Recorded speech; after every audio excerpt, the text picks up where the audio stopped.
The Abyssinian Church began 30 years ago to address the issue of affordable housing.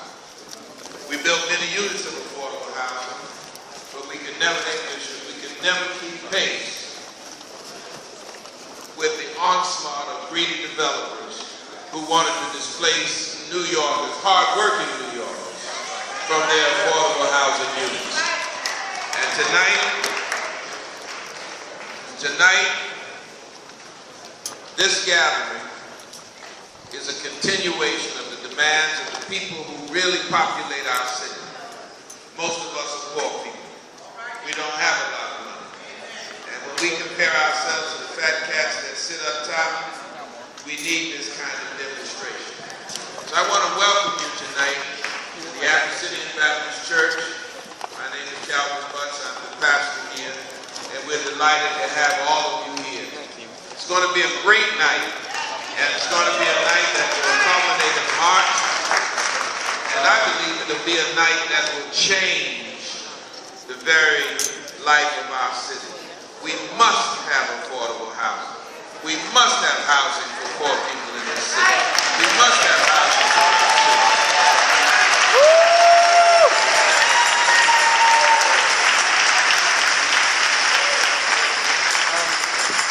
So thank you for coming. You're going to hear enough speeches tonight. I don't need to give one. I'm just delighted to welcome you. Now I'm going to turn you into the hands of our assistant minister. He was here a moment ago, Reverend Rashad Raymond Moore. I don't see him. How could he disappear that? Show him some love as he comes up off the pulpit.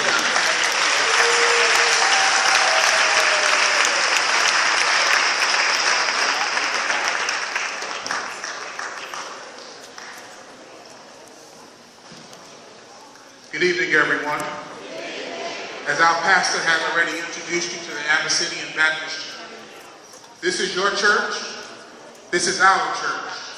This is the people's church. And we've come to declare tonight that housing is not just an economic issue. It's not just a political issue. It's a moral issue. It's a moral issue. It's a moral issue.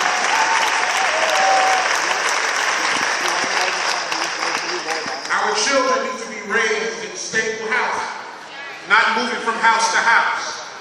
Our seniors who stayed with Harlem during its toughest years deserve to remain in Harlem through their last years. This is a moral issue. So tonight, we come gathered across all of our different faith, ethnicities, our differences, because this is our moral issue.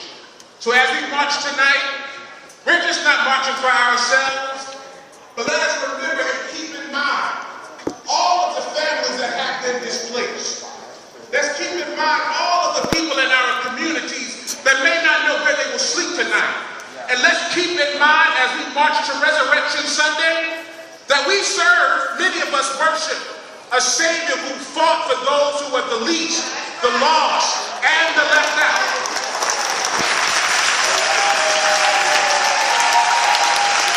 But you cannot shout about a resurrection if you won't stand for the crucifixion. And so we've come to put our names on the line tonight, to put our titles on the line tonight, to declare justice, justice for all, housing for all, a home for all.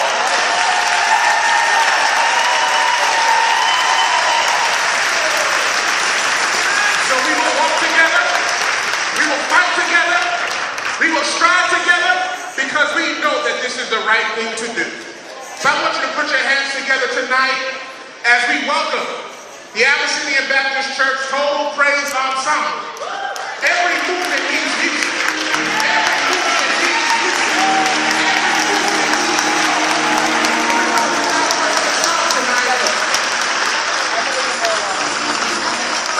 Let us welcome the Total Praise Ensemble.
my pastor, yeah, this is my church, the Reverend Dr. Calvin O. Butts III, for his support of this event.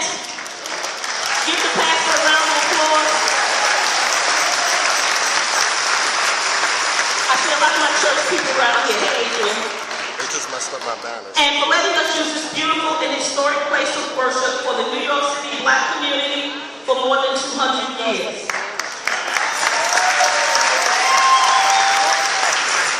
Thanks also to the staff and ushers of the church for volunteering their time and support for this event this evening. It is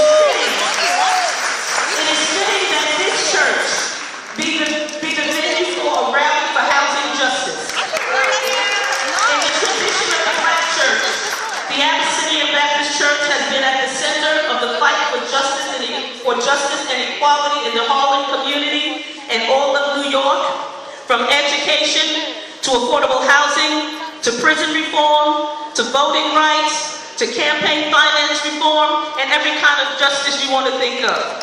It is also fitting that from this place, we will march to the State Office Building on 125th Street, which is named for one of the greatest fighters for civil rights of the 20th century, the Reverend Dr. Adam Clayton Powell Jr.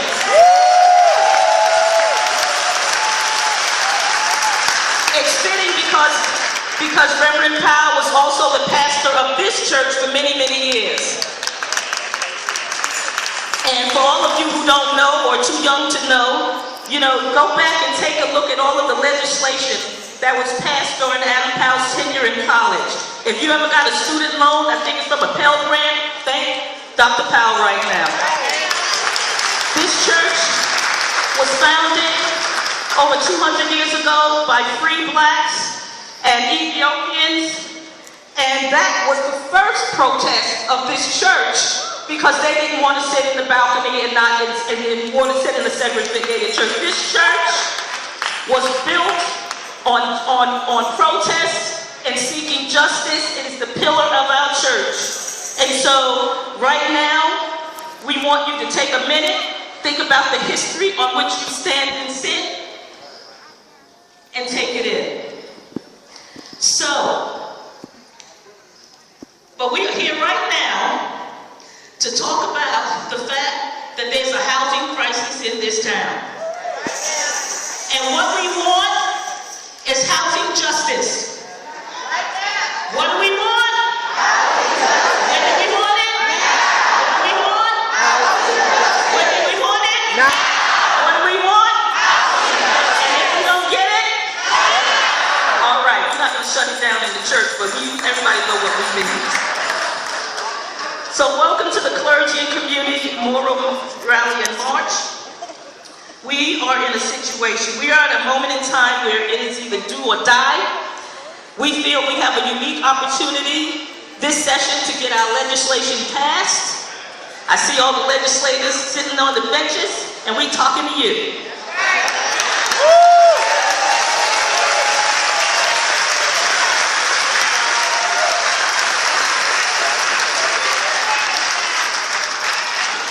We want universal rent control, which includes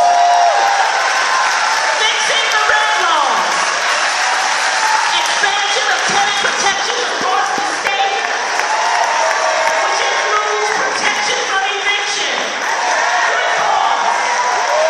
good cause. Nearly 100,000 people sleep in shelters every night. Over the years of the current tenure, the number of people evicted every day has grown from 4 to more than 100. That ain't right. That is why housing justice organizations from across New York City and across the state have come together over the last 2 years to form a coalition that will no longer accept anything less than a full and complete passage of our legislation.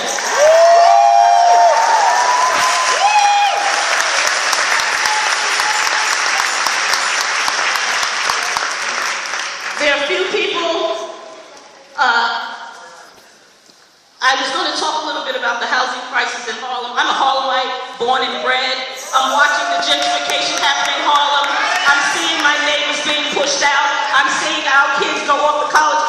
can't afford an apartment where they live.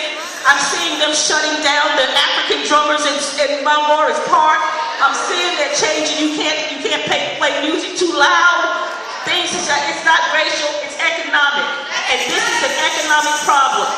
People cannot afford to live in the communities where they grew up. In Harlem, East Harlem, the Upper West Side, Washington Heights, Inwoods, it's all over. And this year it stops right now.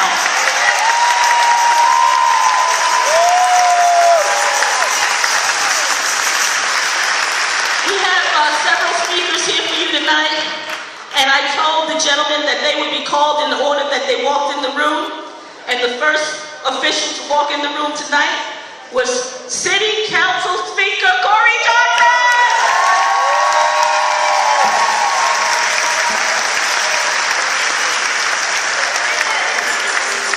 Good evening. I'm so inspired by the turnout here tonight because I really believe that power in crucial historic moments comes from the people. And that is what tonight is about. And let's get right to the heart of the matter. Right now, we are standing on the precipice of a big moment for our city and for our state. And there is a monumental decision on a fundamental question that is before us. Are we going to be a city where only the richest can live, where you have to make a 6 or 7 figure salary to survive in New York City? Or are we going to be a city where working people can survive? And that is what this movement is about. And the battleground in this fight is Albany. That is the battleground.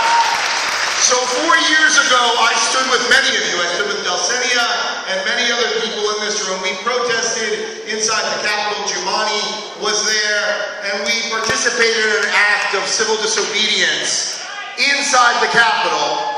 And there were about 50 of us who got arrested. And we got arrested because we were calling for a strengthening of the rent laws. And we did not get the rent laws strengthened the way we needed. And so it is now crucial that each one of us recommit ourselves to go back to Albany to make sure that the newly elected majority in the Democratic Senate can work with our brothers and sisters in the Assembly to strengthen the rent laws once and for all. As Abyssinia said, it is time for us to repeal vacancy decontrol. It is time for us to eliminate MCIs. It is time to eliminate the eviction bonus. It is time to strengthen the law tenants. It is time to get good cause when it comes to eviction. That is the world we are living in.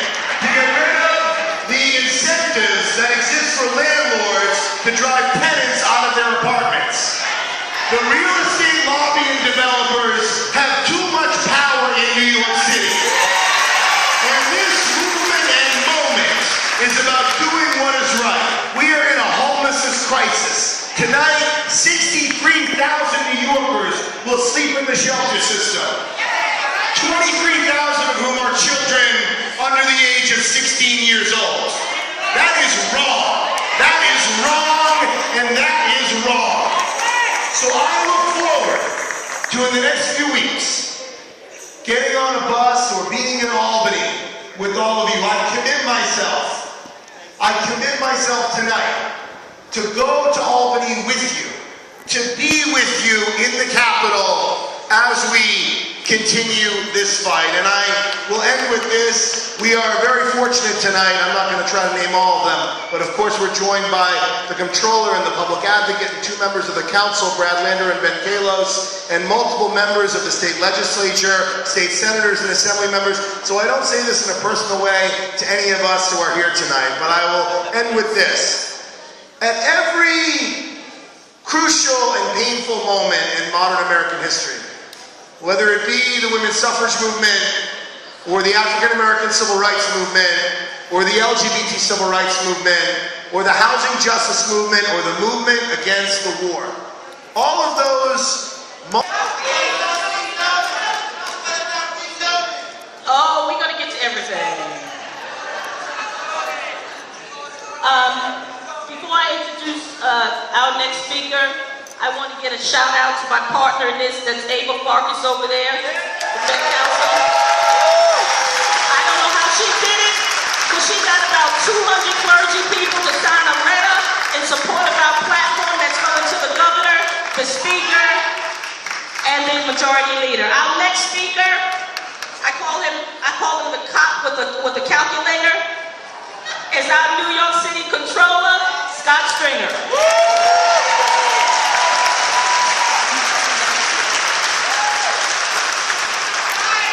First of all, we're here tonight because of the amazing organizing of Abyssinia and the team. Give them a big round of applause. This is really amazing. We're also here tonight because a lot of activists here in this room spent last year taking out 8 Democrats that voted as Republicans.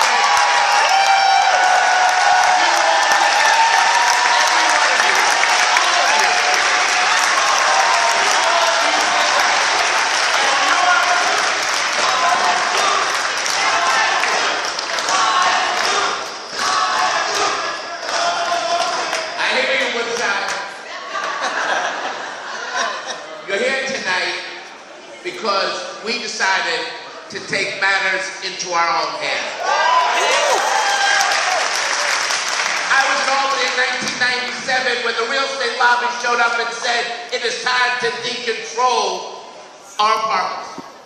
I was one of a handful of votes in the assembly that said, do not go there. And we were not successful. And now we have seen mass eviction, homelessness, record profits for landlords. People forgot that in so many of our communities, pioneers moved into neighborhoods that no one wanted to live in. No one wanted to be there. There was no economic development. There were no speculators. There were people trying to redline investment in our neighborhoods. I grew up in Washington Heights. I never saw a yellow cab. I used to think that they would run so fast out of the neighborhood. I'm like, come on, come on. But the pioneers didn't get pushed out. The pioneers stayed and fought in every single community. And you raised families and built neighborhoods that have been so successful that now they're back. And this time they're back with a vengeance. They want to take communities and displace people to build luxury development. We can change that in Albany in the next 66 days. Don't do it.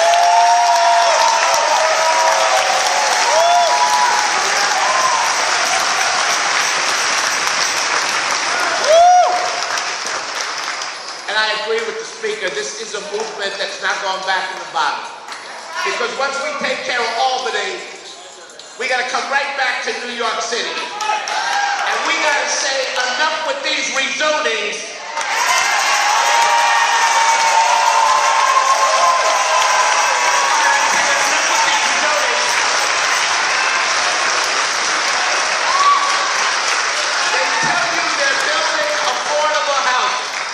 But I'm telling you, it's unaffordable for the people in our neighborhoods. So why the hell are they doing this?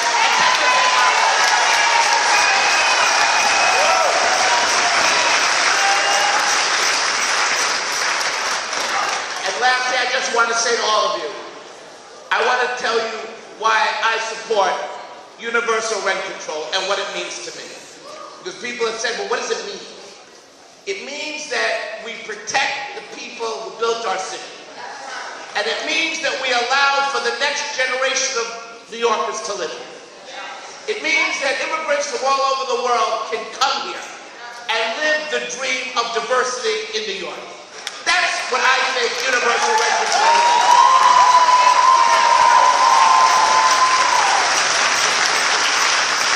It's about not discriminating against people because of their color.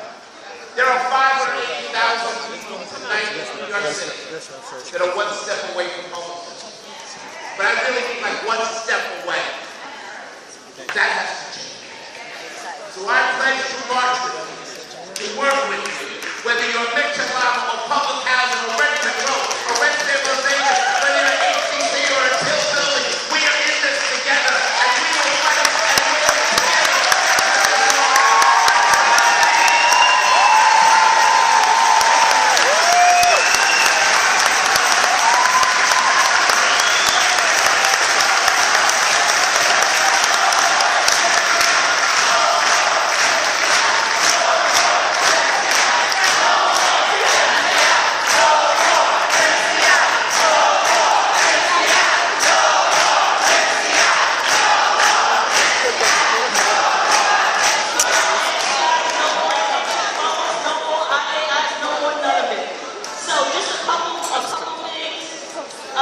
On your seats, there are cards for you to fill out if you are interested in joining the movement.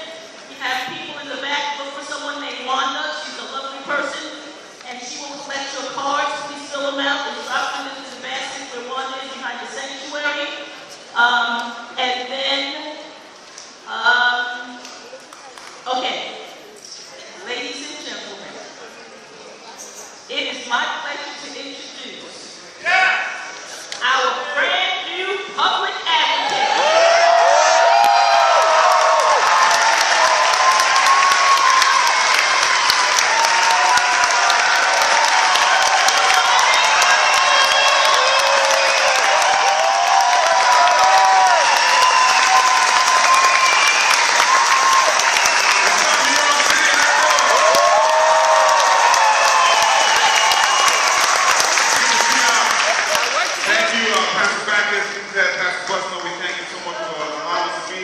Thank you to the city and all of the housing world, all my colleagues in government, the village of Harlem. I'm excited to be here because we are on a warpath for housing. For the first time, I feel good about it because of people who are in this room. Now let me tell you something, this is the revenue. we got our foot on your neck, boy. They got you out here to check tax, baby. I don't give a damn about your second home in Midtown. This is in the Bible, Pastor, so I'm all right. I know that's in the Bible. But what I do care about are the people who are homeless on these streets.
nor tomorrow.